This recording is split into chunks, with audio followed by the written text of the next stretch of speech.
Quem primeiro chegou no Havaí, que no Brasil chamamos de Havaí, foi o navegador português João Gaetano, em 1542.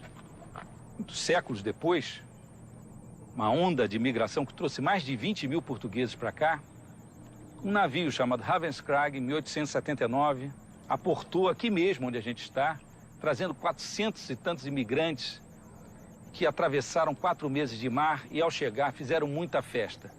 Não era para menos, né? Tinha que comemorar essa vitória de conseguir atravessar esse mar todo para chegar aqui. E fizeram a festa com os instrumentos que trouxeram no navio. Um desses instrumentos acabou caindo nas graças da população e até da realeza, e virando uma espécie de símbolo da música do Havaí. Esse instrumento é o cavaquinho, que aqui chamam de ukulele, e para contar essa história, a gente primeiro vai passar naquela torre de boas-vindas, a Aloha Tower, e entrar nessa cidade por onde os portugueses se espalharam e marcaram fortemente presença do outro lado do mundo.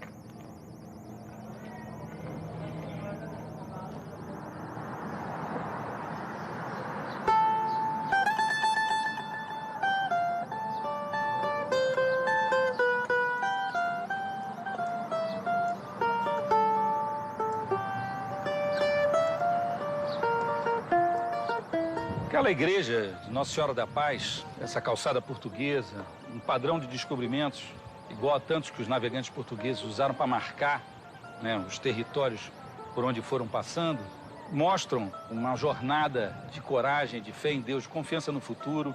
Esses homens no século XIX chegaram até o Havaí para fazer aqui a sua vida, para construir também uma tradição de cultura, de música, que se enraizou de tal maneira que não foi destruída por tudo que aconteceu no século XX. Isso teve um motivo, essa rapidez com que a tradição se firmou. O motivo foi a paixão de um rei por essa música, por esse instrumento. Ele foi tocar cavaquinho e a gente vai contar um pouco dessa história de como o ukulele chega ao século XXI, atraindo novas gerações, com grandes instrumentistas, grandes virtuosos, e como um instrumento vivo, nascido ali dessa mistura, dessa tradição enraizada em 20 anos de uma pequena janela da história.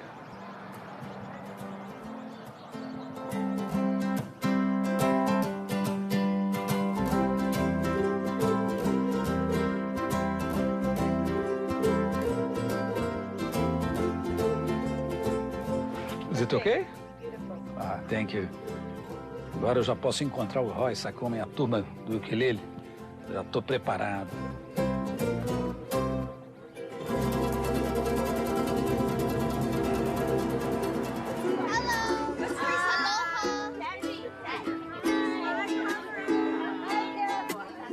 Oh my God, so you're all set. Say half a day, everyone. Say half a day. It's always a dream of ours to have more children travel from abroad to participate in the festival, because this ukulele festival, really, we have a lot of amazing artists and a lot of Hawaii's greatest performers come out, and they come out, but the real stars are the kids, are the children. So it's going to be a real special day for all of you, and we're so happy to have all of you here. So are you ready? Yeah. Are you all set?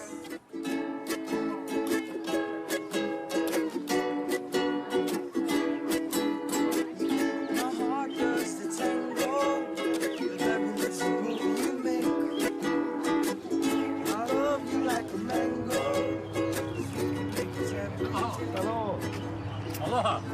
Aloha. I am Henrique Carlos.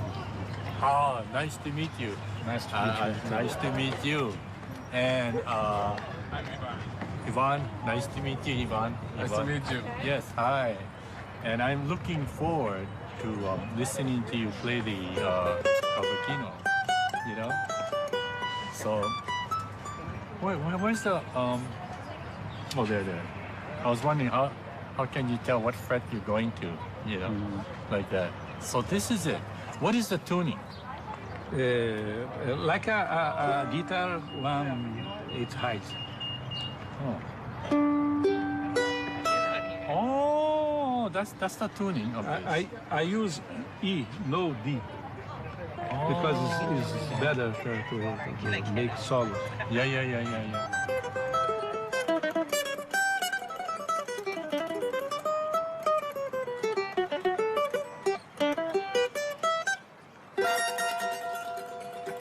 All right. Uku means flee, and lele means to jump. And some people say the reason it gets they call it ukulele is because the hands used to jump. Not one finger, but it's like the whole hand would jump all over. Because the ukulele, one of the keys way back in the 50s was to play the melody, but on every note have a chord harmony. So you're moving, ja, like that, all with your fingers, not like that. Ukulele. Our staff is sitting. And you're Ryan. You're the whiz, huh? These are all my instructors. They're in charge of the 850 performers, about 100 from around the world. And they're going to line them up, get them organized. With no rehearsal, with 100 people. I want you folks to try to set up, if possible, under 40 seconds. Okay. You can do it. Because when the 4 people with DI come up, what we're going to do is we're going to have the 2 soundman assistants and 2 of our own people. They're going to plug everybody in. So that's going to be done in seconds. So anyway, that's what's happening. Okay? But I'll help you folks, so don't worry. I'll get you kids set up real quickly. We'll just go.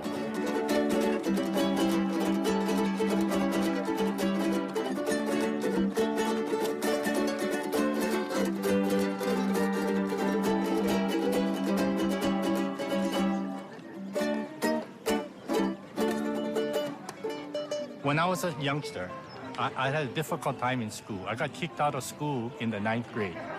So not having an education, the only job I could get was being a groundskeeper. And so my job was cleaning the parks. At 21 years old, I used to clean the park and clean the restrooms. And every day at lunch, I would sit out here and look at the bandstand and have this dream of putting on an ukulele festival. So at 21 years old, after work, I would go to City Hall and ask them, I want to put on a festival. And they would give me information. And so I think I was 22 when I was still cleaning the parks. I put on the first annual ukulele festival. And then it lasted all these years. And my goal was to keep it free, was never to charge admission.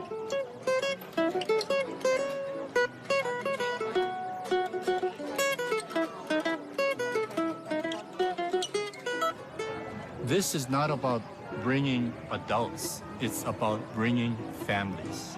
Hawaii, the word is kanakapila. And kanakapila is let's get together and, have music, sing, have fun.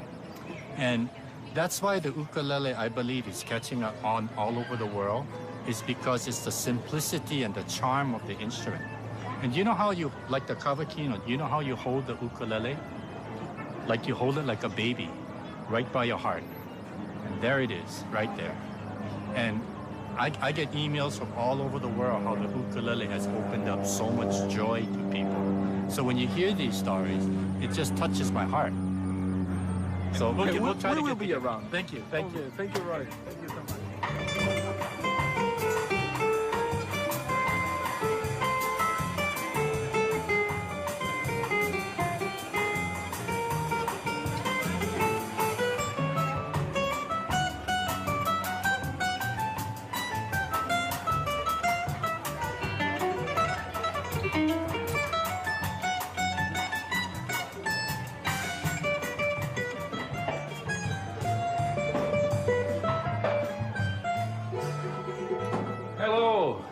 Hello. Frank.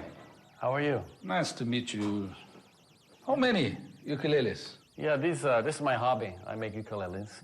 My great-great-grandfather, his name was Manuel Nunes, and he came to Hawaii from Madeira in 1879. And on that ship, there were 2 other gentlemen, Gastos Diaz, and there was Santos, Espirito Santos. So it wasn't until 3 years, 4 years later, where all 3 of them Santos, Diaz, and Nunes, they all opened up their own shops where they fixed furniture, made ukuleles. And what happened, though, is Santos and Diaz, they died early. By 1905, they were dead. Now, because Manuel was the only one left of the three, he figured he's going to capitalize on it. So on his ukuleles, he actually put a decal. I have a picture of the decal over here if you want to see it. And it said, M. Nunes, inventor ukulele. Right? Here's a picture of Samuel Cavaco. Camaca? Yeah, this is a Cavaco ukulele that was built in the 1920s.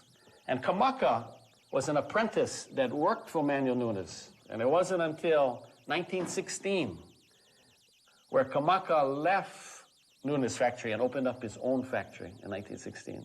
So that was the peak, you know, in the 1920s. You had the Roaring 20s where the college students would, you know, they'd have the raccoon hats and costumes and they'd be playing the ukulele. So ukuleles had its ups and downs, but the only people that kind of survived in Hawaii was the Cavaco family. You know, they're in their third, fourth generation in ukulele making. But the story that I like the best, this is the best one. The best story. Many stories. Is Queen Liliuokalani, who was the sister of King Kalakaua. She also was a great ukulele player, songwriter. She said, no. You know, in Hawaii, a word can have many meanings. For instance, the word aloha. Aloha doesn't only mean hello, how are you? It also means goodbye. It also means I love you. Many meanings. Well, the word uku does not only mean flee, uku also means a gift. And lele doesn't only mean to jump, it also means to come. So she said that ukulele means the gift that came to Hawaii from Portugal, from Madeira. And that's the meaning that we like the best, right? If you're of Portuguese heritage.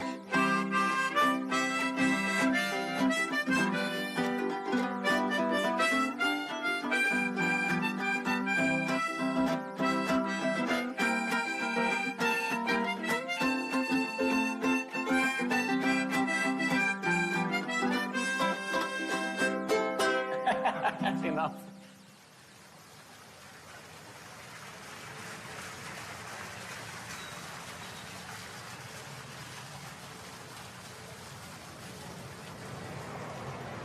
Nem Elvis, que fez 2 filmes aqui no Havaí, nem Valdir Azevedo. O rei do cavaquinho mesmo foi esse cara aí, o David Caracal. Ele era rei e abriu as portas do palácio para o instrumento, que o pessoal daqui chamou de ukulele, pulga que salta, jumping flea. E quando a gente vê cavaquinistas portugueses como Amadeu Magalhães tocando com aquela rapidez na mão direita, a gente entende por que esse nome, pulga que salta, acabou pegando e sendo mesmo uma segunda maneira de se chamar o cavaquinho pelo mundo afora.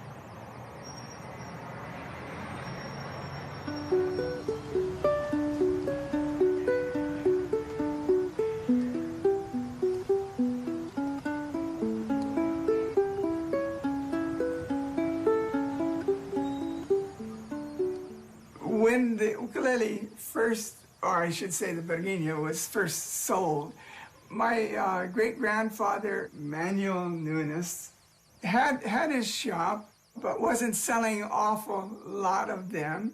And so he went to King Kalakaua, and he showed King Kalakaua the rajong, and the guitarra, and the barguinho.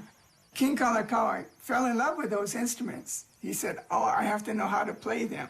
Now, there was another man called Henry Berger. Henry Berger was in charge of the Royal Hawaiian Band. The Royal Hawaiian Band was a band, and they played horn instruments, really. And Henry Berger didn't like the barguinho. He looked down on it. Matter of fact, he even told other people that, that's a toy. King Kalakaua came and said, no, that is not a toy, that is a musical instrument. I don't want to hear any more talk like that. So it ceased. From then on, nobody would say anything bad against, soon to be called the ukulele. In gratitude to Hawaii, Emmanuel Nunes put the seal of Hawaii on his ukuleles, and King Kalakaua granted him the privilege to do that. Later on, others did, but then that was after King Kalakaua died. So this is what one of the fancier ones that Manuel Nunes made, and it's a 1910, and typically they call it a Style 3 today. The spirit and the aloha that they brought with them through their music and their friendliness, I really feel it contributed to the aloha spirit of Hawaii, because when they got here, there wasn't too much rhythm in the Hawaiian music. Very little, in fact, if any at all. But it's the Portuguese who brought rhythm too. And of course the Hawaiians fell in love with that, especially when they were celebrating on the pier when they got here. Yeah. So they were singing songs and dancing, and they just were really having lots of fun.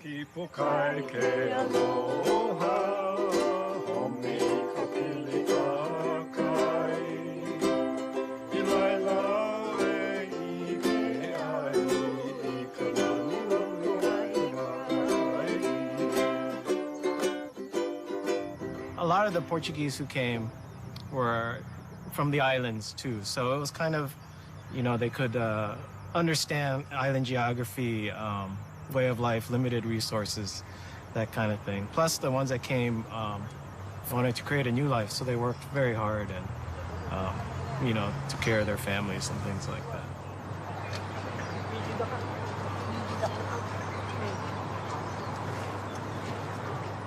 I'm from Maui, and we had a lot of Portuguese. All of my friends, schoolmates, were Portuguese, and we loved the music.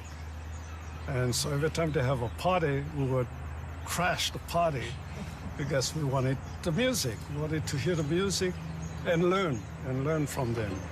They were good neighbors.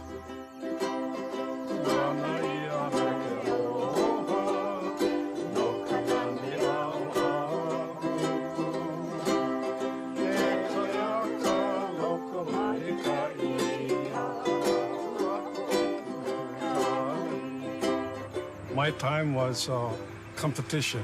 Everybody wanted to have a ukulele. Everybody. And so when you played the ukulele, everybody wanted to beat you. They wanted to play better than you. So it's very important. Very important. The 8th fret, left. 1, 2, 3. Go to the 7th fret. This is E. Play it 3 times slowly. 1, 2. Go back to the 12th fret. Da, da, da, da, da, da, da, da. Yeah, that's all there. Back to the beginning. C, D, A, B, C. Go ahead.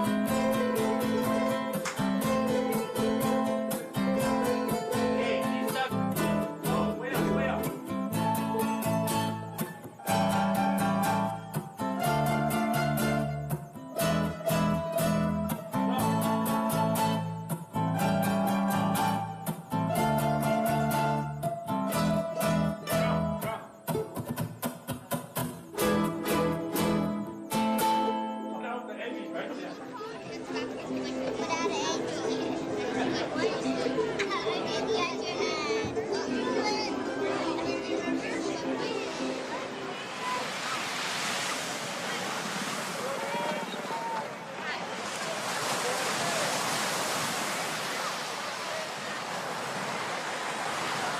O Havaí é um dos territórios do Cavaquinho e é o paraíso do surf. Aqui, surfista tem estátua na praia. Praia de Waikiki, a estátua do Duque Kahanamoku. Grande figurão aqui, o rei do pedaço. Mas eu acho que nem ele pensou em juntar cavaquinho com surf. Eu vou tentar fazer esse negócio para ver se arranjo uma estátua por aqui também.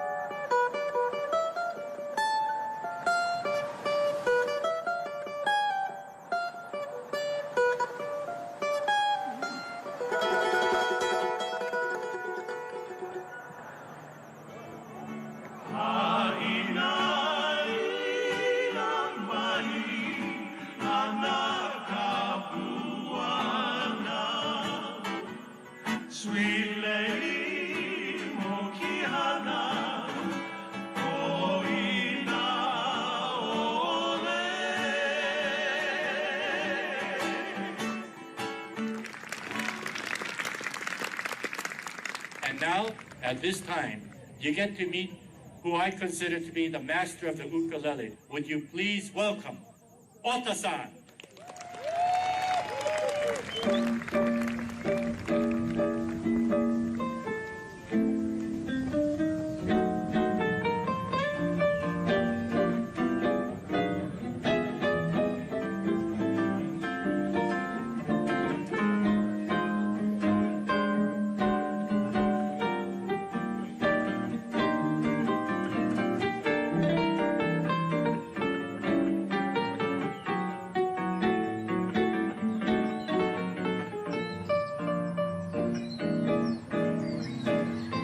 Estamos aqui no zoológico de Honolulu para conhecer uma grande figura, uma lenda viva do ukulele, o Herbie Ota, que é criador de um sucesso mundial, né, que aconteceu na década de 1970, Song Forana, no Brasil até tema de novela, e tocado por muitos cavaquinistas naquela época.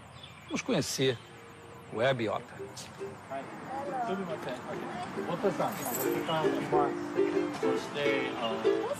This is Enrique. Enrique, This is Ota-san. como vai você? Como vai você? Tudo bem? It's an old junk ukulele, all broken.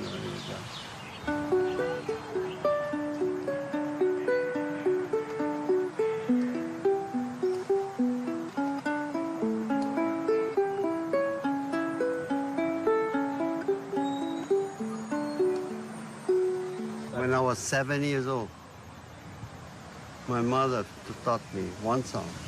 I used to play the accordion. I got tired of heavy. But I never wanted to play this to work as an occupation. It just happened by accident. I joined the military. And when I came back, I was supposed to work for the airline. But I cannot hear high frequency jet, you know? So they don't want to hire you. Because if you lose your hearing, you're going to sue the company, and the company have to pay for big money. Yeah? So I couldn't work, so I made a record. And that's how it started. Yeah, and that thing became a hit, yeah.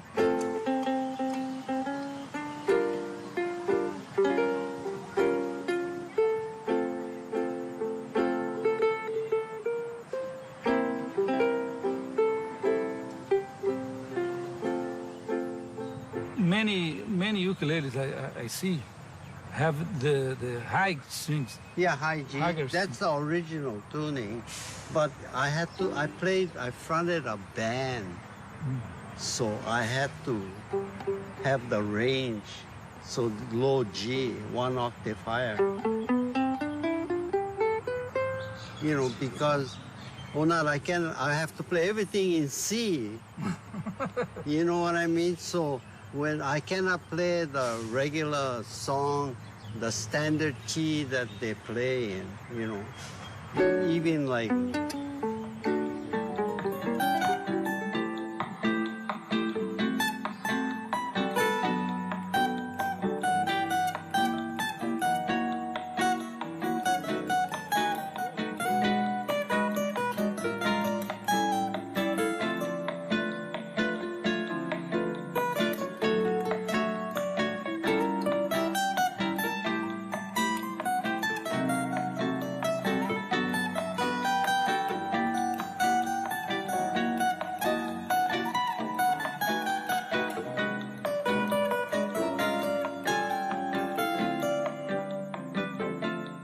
You remember the Tamba Trio?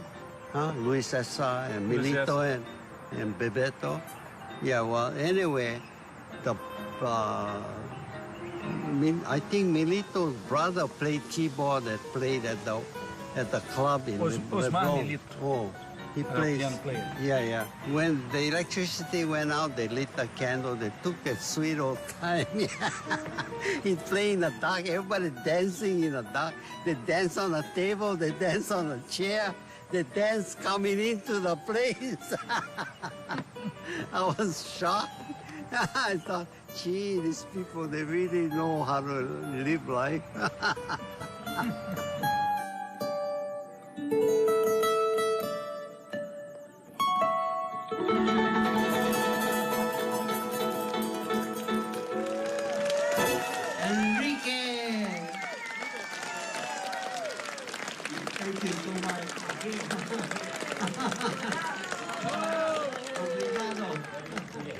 7, let's go 5, let's go 3, let's go 5, 7, 7. Okay, this note is E. 7 fret. 3 E's, go to D. E, E, E, D, and D, C. C, C, C, C, C, C, A.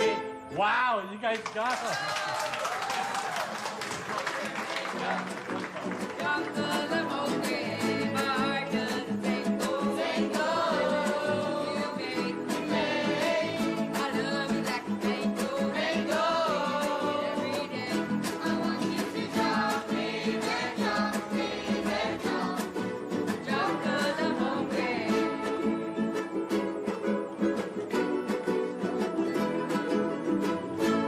You kids sound great.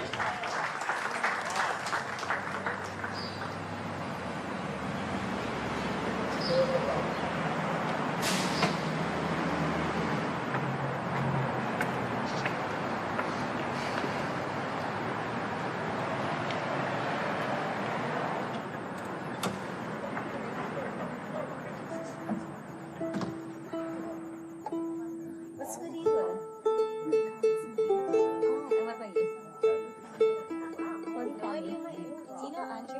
I want you guys to go in with a big smile. Come on, here we go, kids. Thank you. Just go in then. Let's go for it. Are you ready? With enthusiasm. Here we go. Go ahead.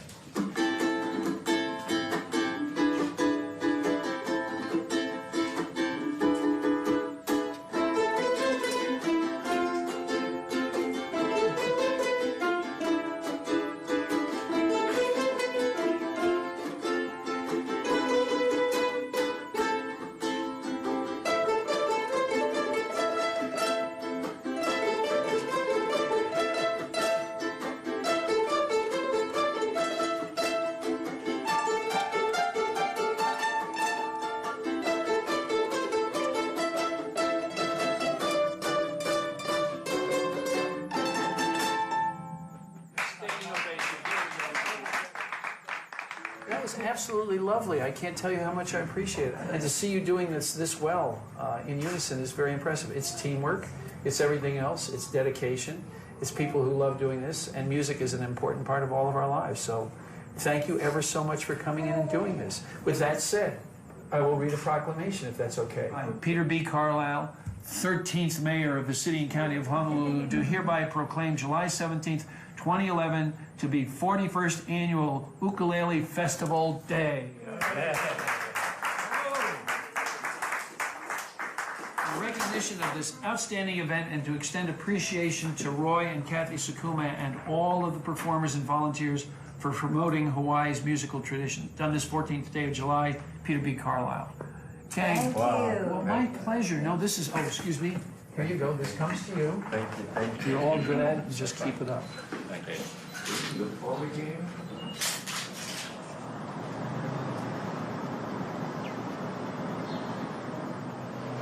Vamos conhecer a loja, a oficina, o museu que é aqui, o Chris Camaca. Aliás, Camaca não parece não, mas é um descendente, é um bisneto de portugueses.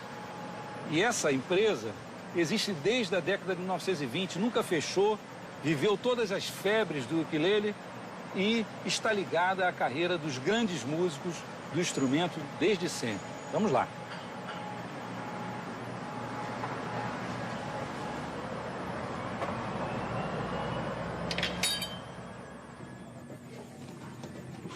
Ah, hello, Chris. Hello. Come on in. It's one of our concert ukulele. Quando começou esse marco aqui, né, que nunca fechou desde que começou, quando começou a fabricação dos ukuleles? Gosh. Well, this year makes 95 years that my grandfather started it in 1916. And I guess it really kind of took off in the early part, the 20s and 30s, when he did a lot of the pineapple-shaped ukuleles. It was a lot easier to bend versus this figure-8 shape. Mm-hmm. And my grandmother, Actually, my great-great-grandfather came from Portugal, Manuel Silva. And that's on my grandmother's side. And my grandfather is Hawaiian Chinese, but my grandmother also is Hawaiian Chinese Portuguese. So that's how we have the Portugal connection.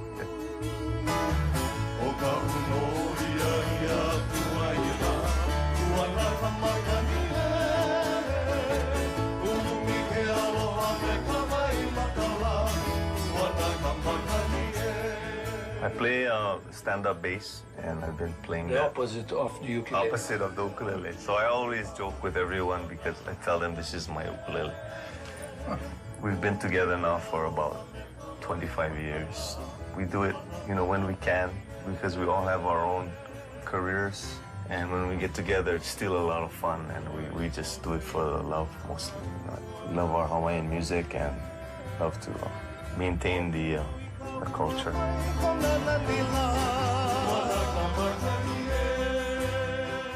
Quais são as madeiras normalmente que você usa para fazer esses instrumentos? Primarily, we use koa.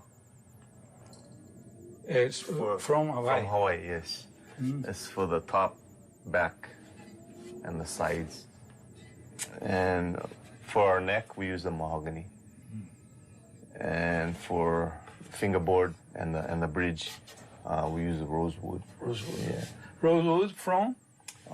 This one is, where is this one from? India. Yes, I'm sorry. Yeah, India. Indian rosewood. And we also use ebony, but from Africa. We use that. It's the top of For the top. Yes.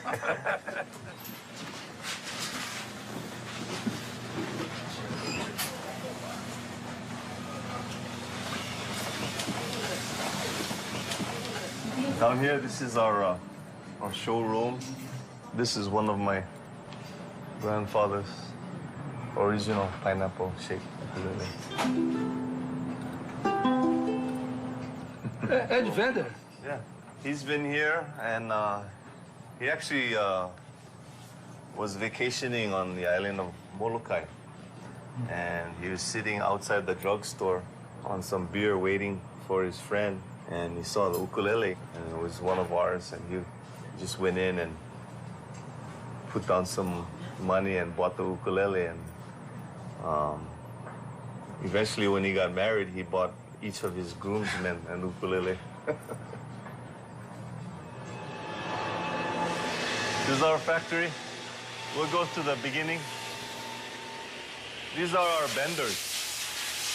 The first stage where we get the waist, and then the second phase where we bend the rest of the body. Then we take it off those benders, put it in the mold. And once we put it in the mold, glue the end blocks in, we come here. So when we cut the wood, we plane one side and we glue it together. So we have the same grain pattern on both sides.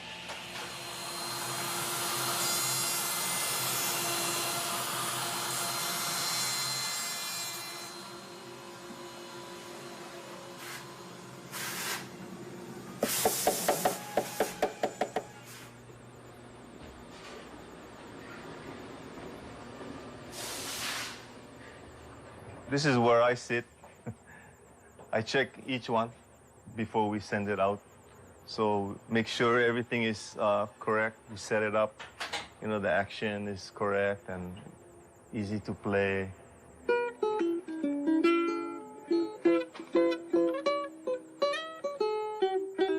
Downstairs, I have a friend of mine that will play some beautiful music for you on his ukulele, and I think he may have just arrived.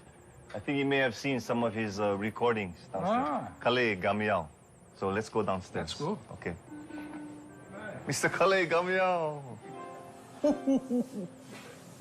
All right. This is Enriquez.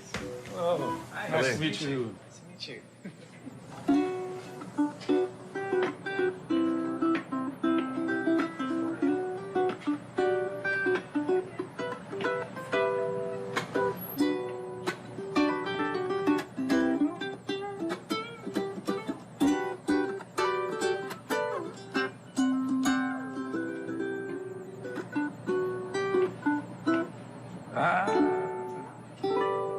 I don't know.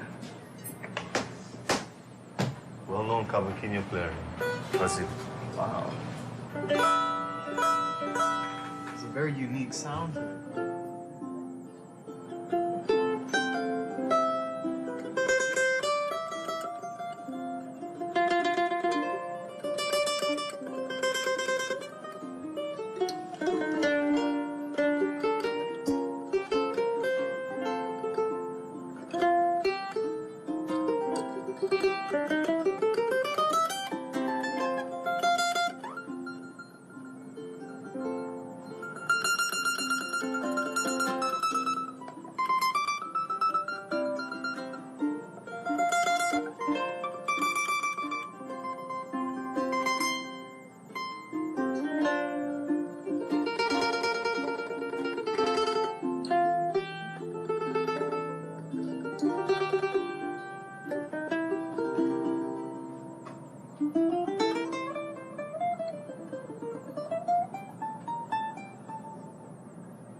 Brazil and Hawaii.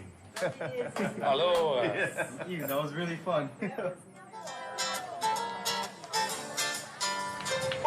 Festival 2011.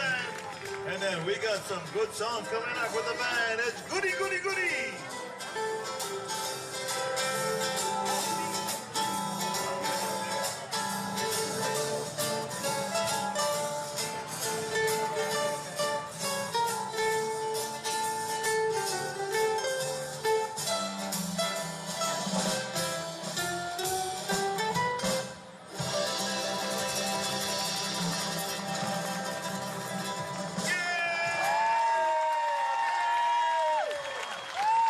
Here's the future, the stars of tomorrow. This is our Keiki group. And they've been rehearsing all year for this big day. Making music happily, bringing laughter, love, and hope. Keiki ukulele.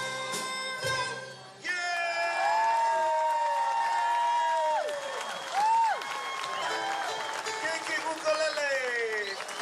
Or Keiki. Keep it up, all right? It's the good work. We'll see you later. Hi, Jake. How's it? One, two, three. Thank you. Thank you.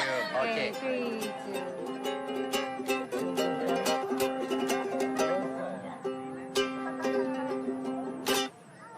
From Hawaii, Jake Shimabukuro. Aloha.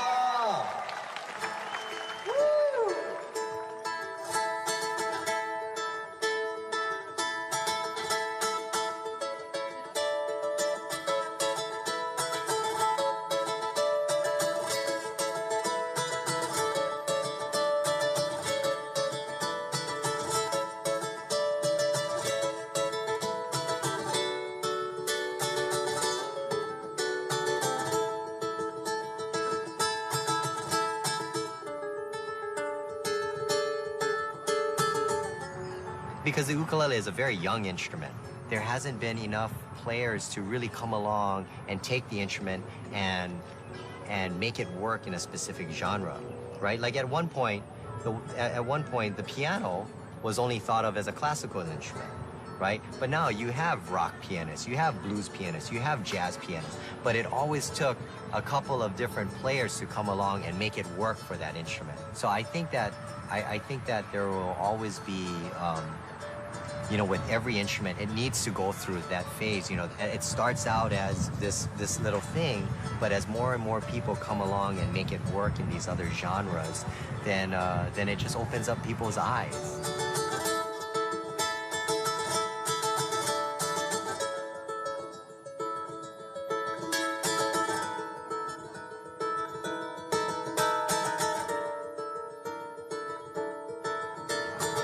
When I first started out playing the ukulele, I played a lot of traditional Hawaiian music, you know, which sounded like this kind of thing.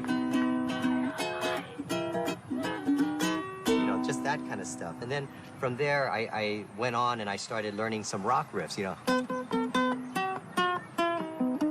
or some blues riffs. know, or then taking like a, maybe like a classical piece, like, let's see.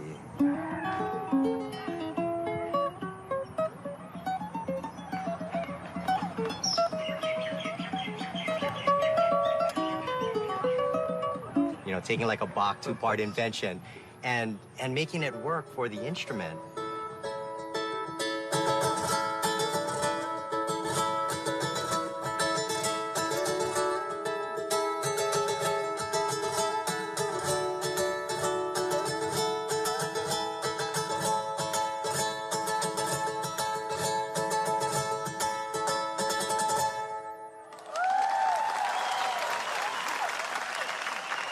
And then you start not just thinking about the instrument, but now you're looking at music, and you're stepping away from, oh, it's just the ukulele, and stepping away from the limitations that you thought, oh, it's just, oh, it only has 4 strings, or it only has 2 octaves, but stepping away from that and just thinking about music, thinking about dynamics, thinking about timbre, tone color, thinking about composition, you know, thinking about how to arrange, you know, how to arrange music. Like I would when I would write songs or do arrangements, I remember like approaching the instrument as if every string was a different instrument. So if you look at the ukulele, if you think of like a string quartet, okay? Now, I have my A string here, my E, my C, and then I have a high G on the top. So I have my 2 high strings on the outside, but my 2 low strings on the inside. So if you think about it, I could assign a part to every string. So the highest string, that's my first violin. My 4th string, that's my 2nd violin. And then I have the 2nd string, which is my viola, and then the lowest string, which is my cello. So if I'm playing a song, instead of just thinking about chords, I start thinking about parts and how every person in this quartet needs to move somewhere, has their own independent line. And, you know, playing something like...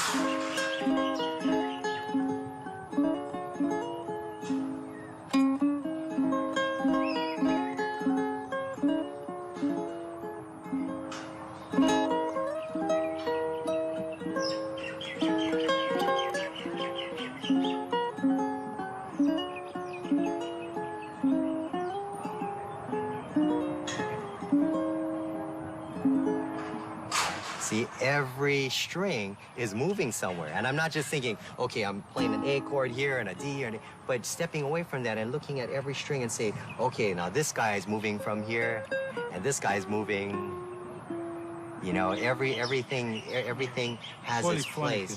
Yeah, exactly, you know, and then now you're not just dealing with chords and these block chords, but now you're really thinking like an orchestra. You know, and I think that's the key. Instead of looking at this as a solo instrument, look at the ukulele as if it's a full orchestra. Now what can I do with it?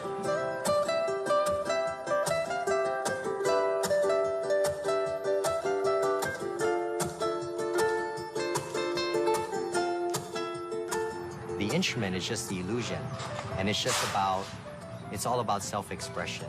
You know, it's about finding that source, you know, inside of us, how we connect to everything around us. And the ukulele is special because the ukulele is one of the easiest instruments to play. You know, first of all, you don't have to be a musician to play the ukulele. You know, all you have to do is, you know, you just have to get one, and then you can learn a simple chord like this and play it for 5 days and be happy. Be totally happy and content.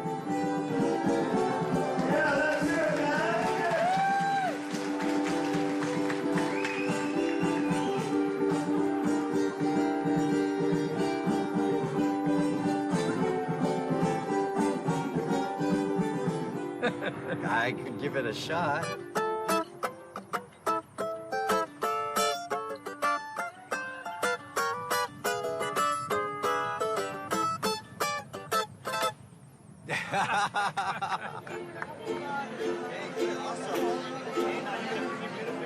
so this is what you guys just did. It sounds good.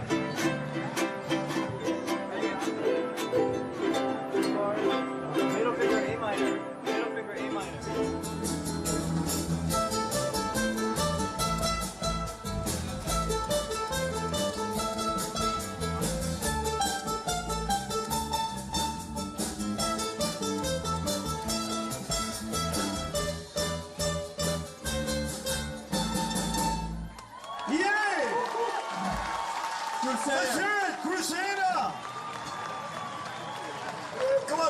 sponsored 2011 Ukulele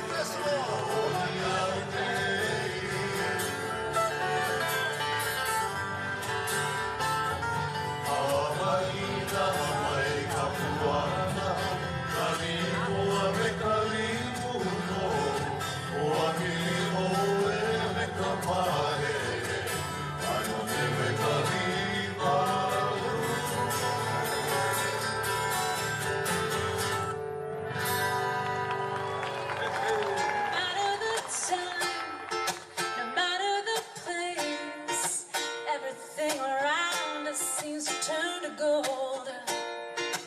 You've got a way, darling, you play with my vertical hold. Calling me around the globe, bathing me in disco strobe, and you brighten up the day. You do in a technicolor way. Aqui na praia de Alamoana, a gente vai encontrar a Vitória Vox. Ela toca o ukulele e canta de um jeito muito original. É uma amostra de como essa onda do ukulele, a corda mais macia, um instrumento levinho, bom de carregar, é perfeito para ser o acompanhamento das vozes femininas, né? E o instrumento também fácil de carregar na viagem. Aquilo que aconteceu lá há um século e meio atrás. Vamos conhecer ela. You do in a technicolor way. Muito bom. Obrigado. Fine. Obrigado. Saiu bem, saiu bem. The ukulele is probably my fifth or sixth instrument. I started out on the violin. Well, I guess first singing. Singing is my first instrument. And then I started playing the violin when I was 9, and then the oboe, and then the trumpet, and then the guitar when I was 17. And Real trumpet. Real trumpet. And then I didn't start playing the ukulele until I was 24. When I play ukulele, I come from the side of a songwriter, and it's hook-based, melody-based, rhythm-based, and I think possibly because I perform solo, I have to be creative in how I play the ukulele so that every song doesn't start sounding the same, because like after a while, that it just kind of it gets a little bit on the boring side of, you know, even if you're playing the same chords, which honestly, most of the chords that I play aren't difficult at all. Where it starts sounding different is in the rhythm and how I hammer on the notes or do this rhythm, giving it hitting the ukulele, and whether it's on the breaking the quarter note down into 16th notes and not only playing on the 1 and 2 and, you have the 1E and a 1, a 2 and a and so you've got more of this kind of like funk. I don't play funk, but it brings in a little more funky aspects to playing, and really focusing, I think, on the rhythm and different kinds of rhythm that can be produced. Because the instrument is so simple that the melodies almost are forced to become stronger. I love it for that reason. Blue's the color of Bonnie and Biding. I'm a little tugboat stuck in a vein. You will never see how I'm a little tugboat stuck in a vein. You will never see. Oh, you will never see. Oh, you will never see. Victoria Vox from Maryland, Baltimore. Have a great day. Oh, that was terrific, baby. Oh, fantastic. I love you like a mango. That's when you take it every day. I want you to drop, baby, drop, baby, drop. Yeah, 'cause I'm hungry, drop, baby.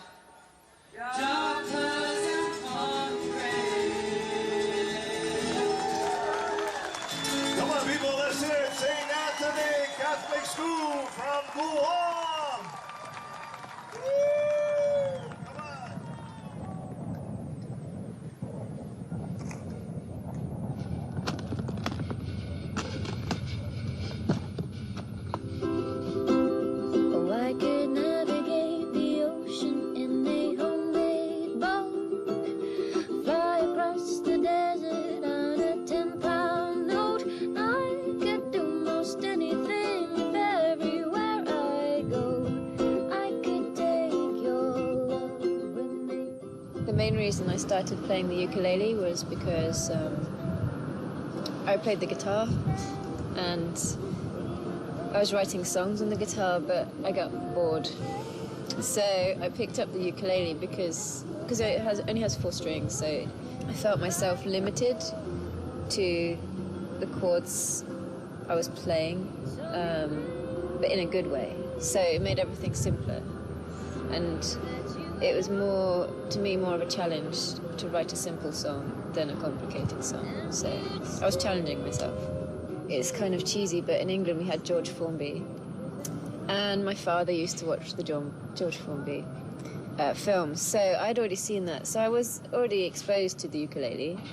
I think the main inspiration was George Harrison, who is my favorite Beatle. And when I found out that he played the ukulele, I thought, I have to have one. I have to try now. So that was my main inspiration. And so you bought a ukulele with a message inside that I should always have it with me, never leave it behind. And now everywhere I play it, I will keep you in mind, so I can take your love with me. So I can take your love with me. So I can take your love with me.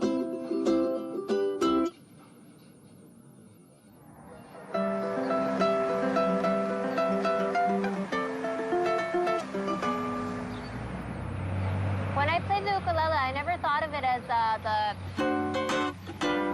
never played that. I played music that I was interested in. I love flamenco, I love classical, I love classic rock. So I never thought of it as the Hawaiian instrument. I thought of it as just an instrument, and I played what I wanted on the ukulele.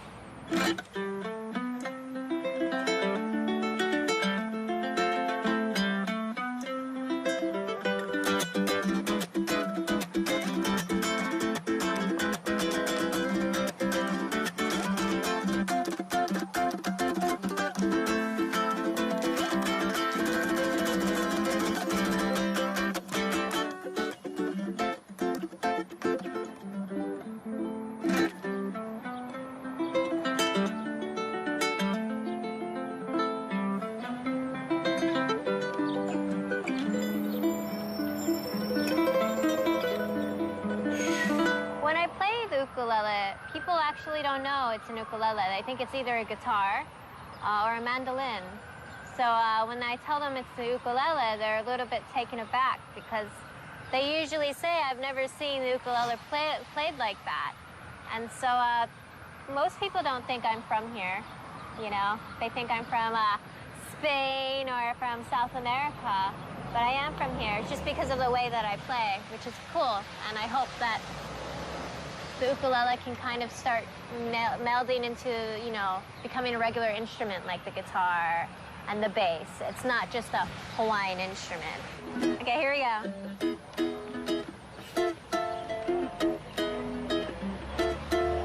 Olha que coisa mais linda, mais cheia de graça. Ela, menina que vem, que passa, doce balanço, caminho do mar. Moça do corpo dourado do sol de Ipanema, você balançaram é mais que poema, é a coisa mais linda que já vi passar. Porque estou te sozinho. Porque tu é tão triste. Beleza que existe. Que não é só minha, que também passa sozinha. Se ela soubesse que quando ela passa, o mundo sorrindo se enche de graça e fica mais lindo. Casual do amor, o casual do amor.